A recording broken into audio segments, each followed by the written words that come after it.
স্বৈরাচারের জুলুম ও নিপীড়নে যখন জর্জরিত পুরো দেশ, মৃত্যু ভয়ে যখন কোণঠাসা পুরো দেশের মানুষ, যখন সকলের কাছ থেকে কেড়ে নেওয়া হয়েছে মৌলিক অধিকার, ঠিক তখনই গণতন্ত্র পুনরুদ্ধার ও জনগণের অধিকার আদায়ের লড়াই সংগ্রামে রাজপথে নেমে জীবন বাজি রেখে মানুষের অধিকার আদায়ে স্বৈরাচারের সামনে বুক চিতিয়ে দাঁড়িয়েছে গণ অধিকার পরিষদ।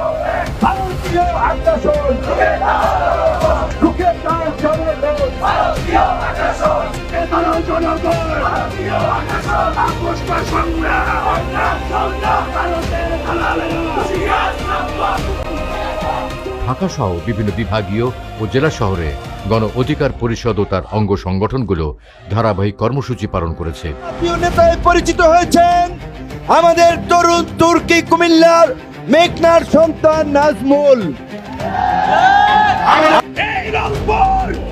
দ্বিতীয় বাংলাদেশ স্বাধীনতার অন্যতম রূপকার। আমরা রক্ত দিয়েছি, আবু সাঈদ রক্ত দিয়েছে।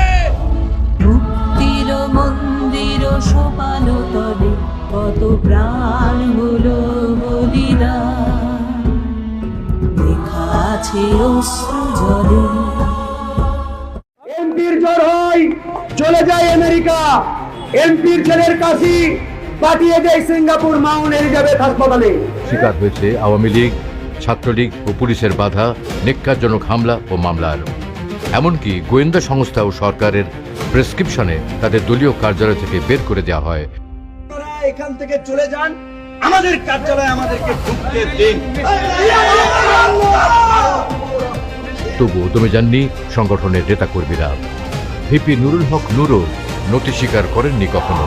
বারবার হামলার পরেও উঠে দাঁড়িয়েছেন আর জানান দিয়েছেন তার বজ্রকণ্ঠ। মদখোর ডিসি এখানে কি বলেন আপনি? একটা মদখোর ডিসি, আল্লাহ আস্তাগফিরুল্লাহ, এই বাংলাদেশে পুলিশের ডিসি মদ অভিযান চালাইতেছেন। কারা পুলিশ চিন্তা করা যায়? আজকে ঢাকা বিশ্ববিদ্যালয় সহ সারা দেশের ছাত্র সমাজ, দেশের মানুষকে বলছি, আগামী 2024 সালে গণ অধিকার পরিষদের নেতৃত্বে নতুন সরকার গঠিত হবে। কাপুরুষের মতো শত বছর বাঁচতে চাই না, বীর পুরুষের মতো অন্যের বিরুদ্ধে লড়াই করে এক সপ্তাহ বাঁচতে পারলে এক সপ্তাহ আল্লাহর কসম করে বলছি, প্রয়োজনে জীবন দেব, কিন্তু এই দেশের মানুষের অধিকার আদায়ে যে রাস্তায় নেমেছি, অধিকার আদায় না করে ঘরে ফিরে যাব না, আর কিন্তু দেব না। অনেক সহ্য করেছি, আমরাও মায়ের দুধ খেয়ে বড় হয়েছি, আমরাও রক্ত মাংসে আঘাতের জ্বালায় আঘাতের শরীর ক্ষত বিক্ষত হয়ে গিয়েছে। এবার কিন্তু ফিরিয়ে যাওয়ার পালা, প্রতিটি আঘাতকে দ্বিগুণ গতিতে কিন্তু ফিরিয়ে যাওয়া হবে। যদি রক্ত আছে, ধৈর্য ধরছি, ধৈর্য যদি পাট ভেঙে যায়, তাহলে কিন্তু আমরাও শ্রীলঙ্কার মতো আস্তে হাতে তুলে নিতে, লাঠি হাতে তুলে নিতে পাল্টা ধাওয়া রানের কাছে পারেন। 14 বছরে তো রক্ত আমরা ঝরাচ্ছি, আর কত রক্ত ঝরাবো? প্রয়োজনে এইবার চূড়ান্ত রক্ত ঝরিয়ে করে আমরা ঘরে এই মাফিয়া সরকারের পতনের বছর। ইতিমধ্যে আপনাদের চারপাশ থেকে অন্ধকার ঘনিয়ে আসছে। লড়াই লড়াই লড়াই চাই, লড়াই করে বাঁচতে চাই। আমরা প্রকাশ্যে ঘোষণা দিচ্ছি, আমাদের জীবন দিয়ে হলেও শেখ হাসিনার ফাঁসিবাদ থেকে এই বাংলাদেশকে মুক্ত করবো। আমাকে ফোন দিয়ে জানালো এই প্রোগ্রামটা কভার করার জন্য নিষেধ করা হয়েছে। ক্যান ইমাজিন যে একটা প্রোগ্রাম হবে, কথা বলবে মানুষ, সেটাকে মিডিয়াতে মেসেজ দিয়েছে যে এই প্রোগ্রাম যেন কভার না করে। মানে ইউনুস সাহেবকে নিয়ে আমরা একটা কথা বলবো, সেইটা যেন টেলিভিশনে না দেখাবে। চিন্তা করতে পারেন? আপনারা যদি বেইমানি করে আমাদের সাথে প্রতারণা করেন, কলিজা ছিঁড়ে ফেলবো।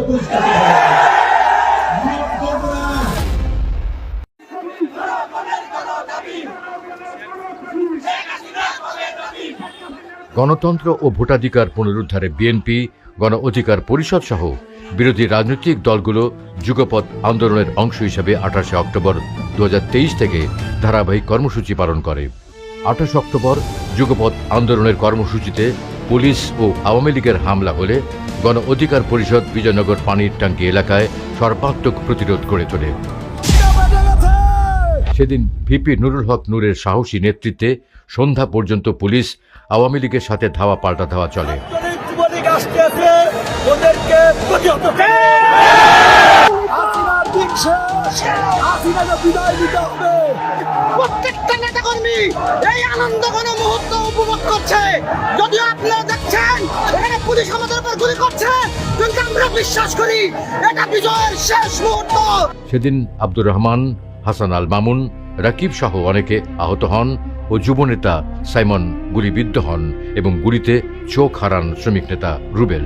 আমার চক্ষু হারিয়েছি, সেটা আমার কাছে এখন কোনো কষ্টের বিষয় না, কারণ আমি যে আন্দোলনে নেমেছি, যে সংগ্রামের লড়াইতে নেমেছি, সেই সংগ্রাম আমরা করে এদেশের মাটি থেকে স্বৈরাচারকে উৎখাত করতে সক্ষম হয়েছি।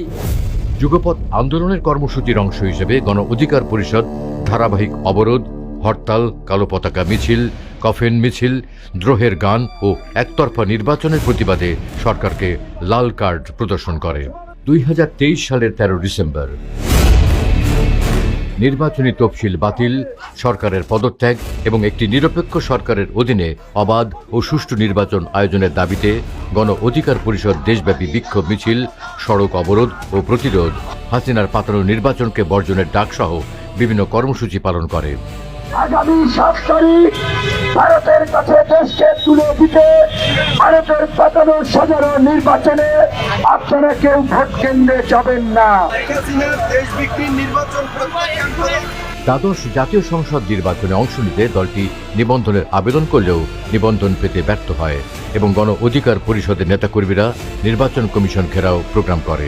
অবশেষে 2024 জানুয়ারি 7 তারিখের একতরফা ও প্রহসনের নির্বাচনের মাধ্যমে তৎকালীন ফ্যাসিস্ট হাসিনা সরকার গঠন করে। সেই অবৈধ সরকারের পদত্যাগ, মুখে কালো কাপড় দিয়ে প্রতিবাদ কর্মসূচি সহ বিভিন্ন কর্মসূচি পালন করে গণ অধিকার পরিষদ।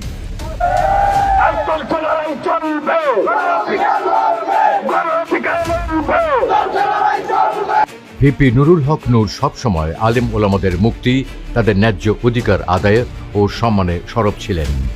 কোটি কোটি টাকা খরচ করে একটা মসজিদ বানায়, কিন্তু কিপটামি করে ইমামের বেতন দিতে গিয়ে তারে দেয় 12,000 টাকা।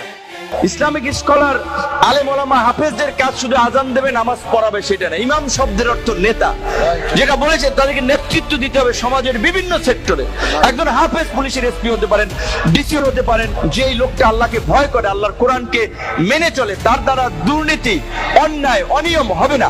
তাহলে এই ভালো লোকগুলো যদি রাজনীতিতে না আসে, এই দেশের বদল হবে কিভাবে? তো কাজে ভালো মানুষকে রাজনীতিতে আসতে হবে। ফ্যাসিস্ট হাসিনা সরকার যখন জোরপূর্বক জামায়াত ইসলামের নিবন্ধন বাতিল করে, তখনও তিনি কথা বলেছেন। সাবেক প্রধানমন্ত্রী বেগম খালেদা জিয়ার গ্রেপ্তারের পর তার মুক্তির দাবিতে বজ্রকণ্ঠ তুলেছেন। গণতন্ত্রের মুক্তি না হলে, ফাঁসিবাদের পতন না হলে খালেদা জিয়ার মুক্ত হবে না, আলেম ওলামারা মুক্ত হবে না। চলমান গাজায় সহিংসতায়, গাজার প্রতি সংহতি ও ইসরায়েলের আগ্রাসনের বিরুদ্ধে সোচ্চার ছিল ভিপি নুরুল হক নূর। নারী বিল্ডিং গুলোকে ধ্বংস করছে, মানুষকে মৃত্যুপুরীর নগরী করে দিয়েছে ইসরায়েল। আমরা এই হত্যাযজ্ঞ এবং এই ধ্বংসযজ্ঞের তীব্র নিন্দা এবং প্রতিবাদ জানাতে আমরা আজকে এখানে।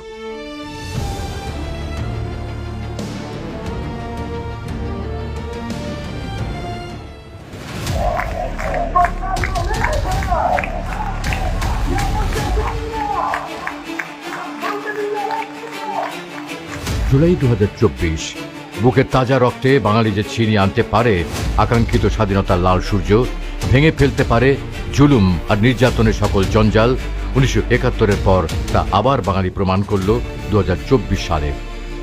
স্বাধীনতা পরবর্তী এত বড় গণ অভ্যুত্থান, এত আত্মত্যাগ এই জাতি বোধহয় আর কখনো দেখেনি। ফ্যাসিবাদের নিষ্পেষণের দেয়ালে পিঠ ঠেকে যাওয়া মানুষের পাশে এবারও বুক চিতিয়ে দাঁড়ায় গণ অধিকার পরিষদ। 2024 সালের 5 জুন হাইকোর্ট থেকে 2018 সালের কোটা পরিপত্র পুনরায় বাতিল ঘোষণা হলে তাৎক্ষণিক প্রতিক্রিয়া জানায় বাংলাদেশ ছাত্র অধিকার পরিষদ। 2018 সালের কোটা সংস্কার আন্দোলনের আহ্বায়ক হাসান আল মামুনের নেতৃত্বে মিছিল নিয়ে দোয়েল চত্বর থেকে ঢাকা বিশ্ববিদ্যালয়ে রাজু ভাস্কর্যের পাদদেশে বিক্ষোভ সমাবেশ করে তারা। পরদিন সকালে হাসান আল মামুন রাজু ভাস্কর্যের পাদদেশ থেকে সারা দেশে স্কুল, কলেজ, বিশ্ববিদ্যালয় শিক্ষার্থীদের আন্দোলনে যোগ দেওয়ার ঘোষণা দেন। চলে ধারাবাহিক আন্দোলন। যুবকদের জন্য নিজের জীবন উৎসর্গ করে এই দেশকে পুনরুদ্ধার করেছিলাম, কিন্তু আজকে